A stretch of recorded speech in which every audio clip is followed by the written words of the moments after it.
Muriel stepped forward.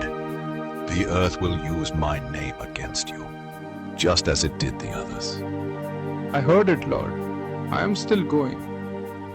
He went down.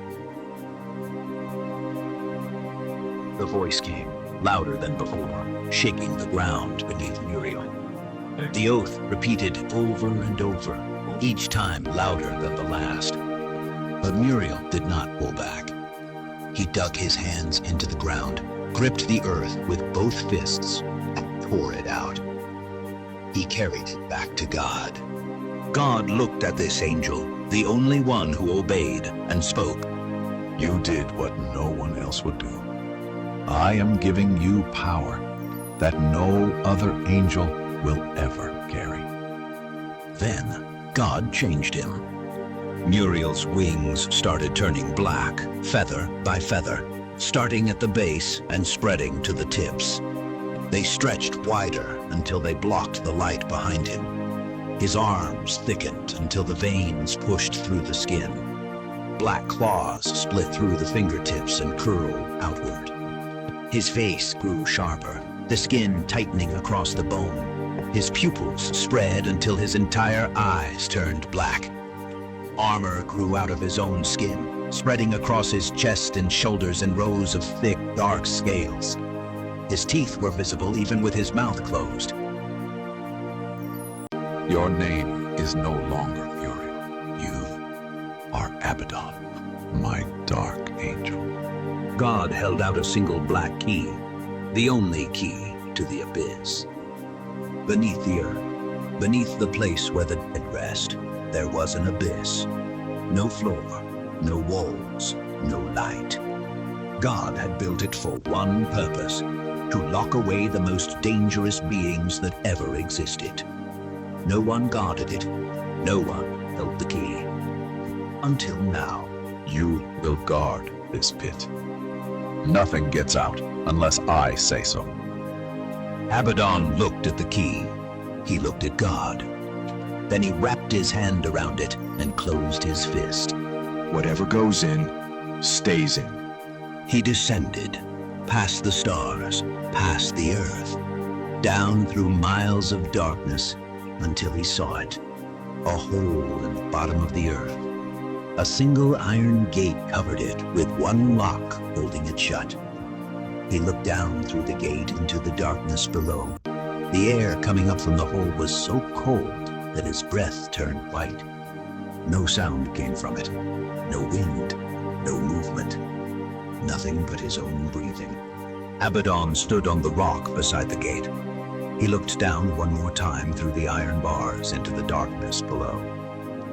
Then he turned his back to the hole, gripped the key, and stood guard. Alone. The first warden of the deepest prison ever made. Over the centuries, God filled the pit. Rebel angels were chained and thrown through the gate. Their children, half-angel giants called the Nephilim, died in the great flood.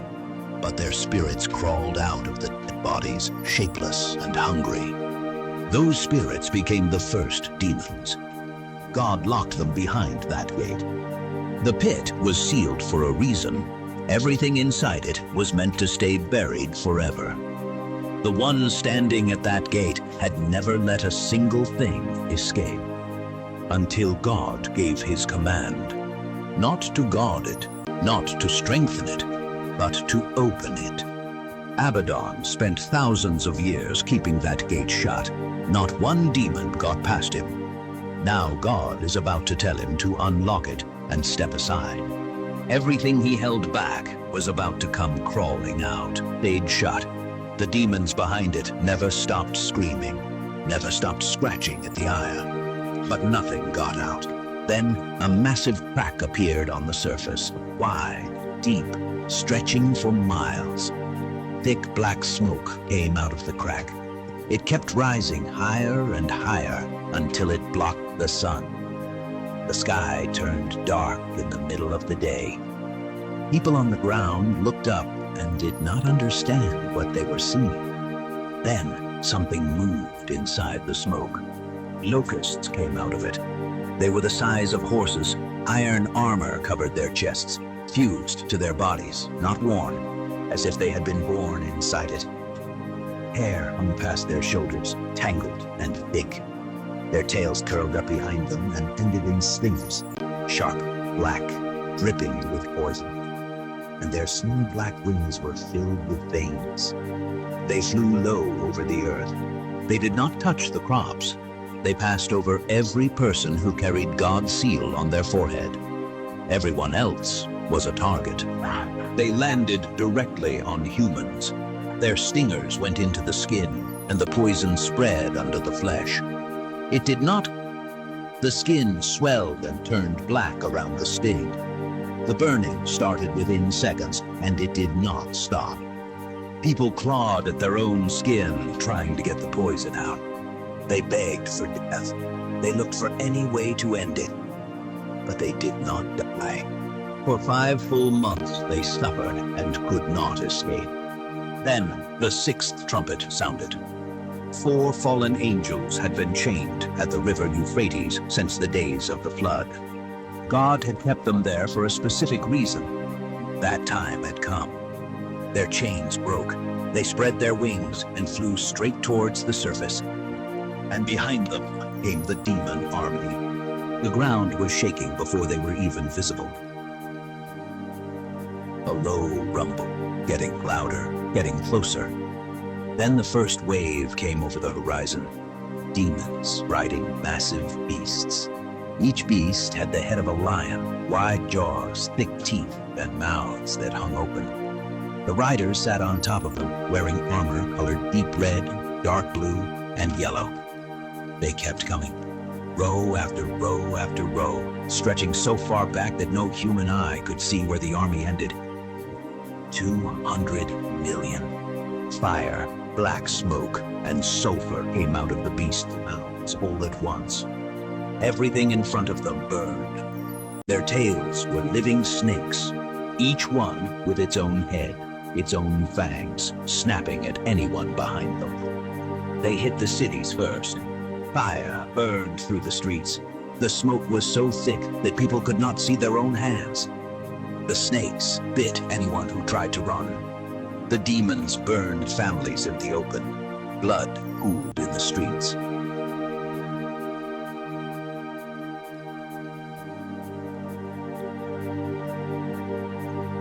And standing above all of it, on the highest ground he could find, was Satan, the dragon.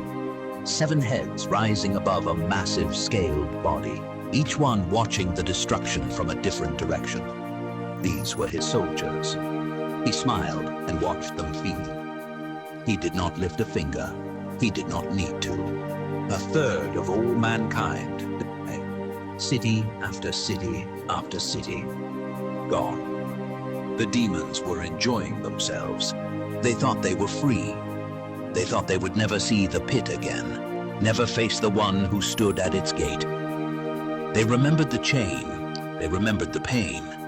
They knew Abaddon was reaching for his chain.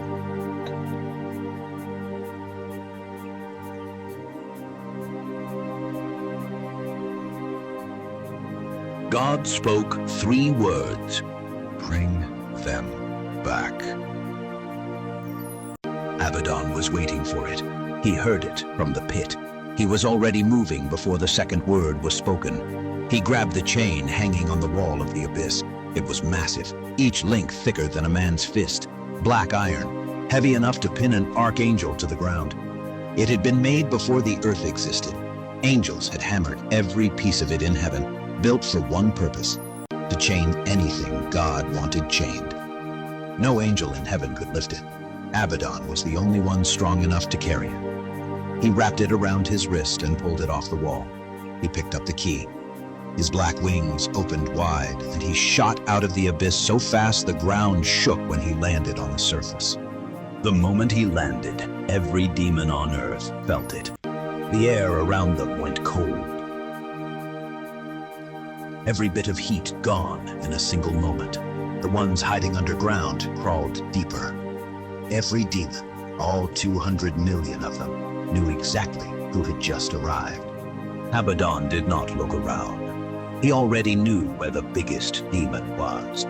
Satan, the dragon, the one who started the rebellion in heaven, the one every demon on earth answered to.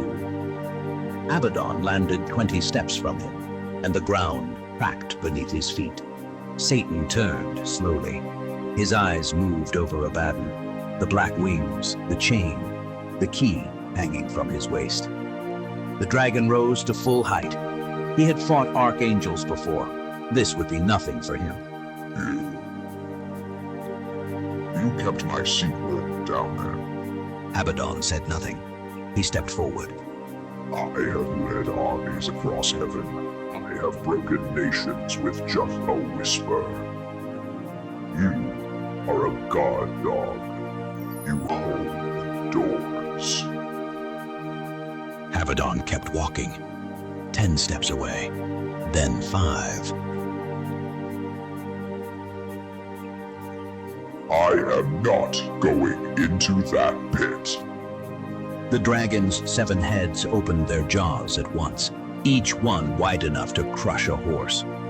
Fire shot out of all 7 throats at the same time, so hot that Abaddon's skin cracked and blackened as he stepped closer. He still stepped into it. The first head struck, teeth sinking into Abaddon's shoulder. Before he could react, a second head clamped down on his arm. Satan pinned him down with the weight of all 7 heads pressing into him, claws digging into the ground on either side. Abaddon grabbed the head on his shoulder and ripped it away from his body, teeth tearing his flesh as it pulled free. He headbutted the second head. It staggered back and pulled the other 6 with it. Abaddon got to his feet and grabbed the middle neck. He lifted the entire dragon off the ground and slammed him face first into the dirt. All 7 heads hit the earth at once. Satan twisted onto his back, roaring from every mouth, claws swinging wildly. His claws ripped across Abaddon's chest and tore through the armor, opening 3 deep gashes. Blood ran down Abaddon's ribs. It smelled like iron and myrrh, the fragrance of the angel he used to be. Before Satan could swing again, Abaddon drove his knee into the dragon's chest and started wrapping the chain around each neck. Satan's eyes went wide. He recognized that smell. Muriel, they sent Muriel. You are not even a warrior. Abaddon pulled tighter, dragging the dragon down to the ground. Satan's claws dug trenches in the dirt. His wings beat the air hard enough to flatten the trees around them. This is not. Abaddon lifted the dragon off the ground and threw him into the abyss. Satan's roar echoed up from the pit, loud at first, then quieter, then gone. Abaddon locked the pit behind him and sealed it shut. Blood was still running down his chest. He did not look down at it. He turned around. The job was not done. The 4 fallen angels from the Euphrates were still out there. The generals who had led the 200 million out. Abaddon found the first one standing on a hill, watching him. It had seen what happened to Satan. It did not run. It spread its wings wide and braced itself. Abaddon grabbed it by the wing and snapped it at the joint. The angel screamed. He wrapped the chain around its body and threw it into the pit before the scream faded. The second one ran. Abaddon caught it before it crossed the river. He dragged it back across the water by the ankle and threw it in. The third one fought. It swung Abaddon's face. His head turned sideways from the hit. He turned back, grabbed the angel by the throat, and flew straight towards the abyss. He threw it in without slowing down. The fourth one was on its knees when Abaddon found it. Head down, wings folded. It did not look up. Abaddon wrapped the chain around it and threw it in with the rest. 4 generals, back in the dark in minutes. Abaddon tightened the chain around his fist until the iron cut into his palm. 200 million were still out there. Abaddon smiled. The hunt had just begun. Hundreds of demons came at him at once, screaming, clawing, climbing over each other to get to him first. Abaddon swung the chain hard. It connected with the first demon's chest and sent it flying backwards into the ones behind it. He grabbed the next one by the skull, slammed it face first into the ground, and wrapped the chain around its body. He threw it toward the crack in the earth. It disappeared into the dark. Then the next. Each one grabbed, chained, thrown. He did not slow down. One jumped at his face. He caught it by the throat with one hand and drove it straight down into the dirt. Another came from behind him. Abaddon spun and swung the chain across its jaw. It dropped. He threw it in the pit. Then the rest of them saw what was happening. Dozens of demons gone in minutes. Abaddon standing in the middle of it, already reaching for the next one. They ran. Some dove into the oceans. Some squeezed into the walls of ruined cities, pressing themselves into cracks, hoping the dark would hide them. Days passed, then weeks. No demons were making any noise now. Just Abaddon moving through empty streets, tracking the ones who thought they had hidden well enough. He reached into a river and pulled one out by the neck, water splashing off its body as it thrashed. He dragged 3 demons out the rock. He found one buried under a collapsed building, curled up tight, shaking. Please, I will go. I will go on my own. Just do not touch me with that chain. It burns me. Abaddon wrapped the chain around its body and threw it in. He was not built for mercy. He found another one standing in the open, not hiding, not running. It turned to face him. You drag us back. So use us again when he needs us. We are his weapons. What does that make you? His servant. His dark angel. The one holding the chain. He threw it in before it could speak again. The locust demons were the hardest to find. The ones with iron armor and scorpion tails that had tormented mankind for 5 months. They were fast and scattered across every corner of the earth. Abaddon hunted them for days. Their iron chest plates crumpled under his hands. Their scorpion tails went limp the moment the chain touched them. The number dropped. 200 million, 100 million, 50 million, 1 million. The smoke cleared. Birds returned to the blue sky. Then it was over. The last demon was dragged into the abyss. The earth was quiet. Clean wind moved through fields that had been covered in ash and blood for months. Abaddon stood over the pit with the chain still in his hand. The gashes on his chest from Satan's claws had dried, but not healed. Below him, 200 million demons, 4 fallen angels, and Satan himself was sealed in the dark. He did not need an army. Abaddon closed his wings, lowered his head, and stood guard. The warden was back at his post. But those demons did not originate from the abyss.